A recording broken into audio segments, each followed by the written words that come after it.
خوبصورت لہجے سے آپ کسی سے بات کریں، حسین انداز میں کسی کو سمجھائیں.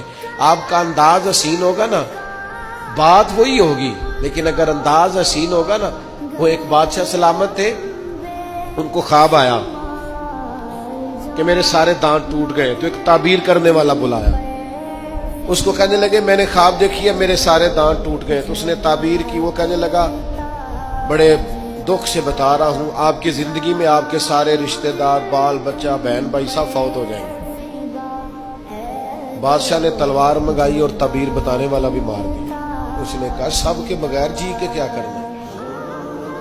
اس نے ایک اور بلایا تعبیر والا، اسے کہا تعبیر بتاؤ، خواب میں میرے سارے دانت ٹوٹ گئے ہیں. تو کہنے لگا بادشاہ سلامت مبارک ہو، اللہ تعالیٰ آپ کو اپنے خاندان میں سب سے لمبی عمر عطا فرمائے گا. بادشاہ نے اسے انعام دیا، تحفے دی. اچھا یہ بتاؤ اللہ سب سے لمبی عمر عطا کرے گا، اس کا ترجمہ کیا ہے؟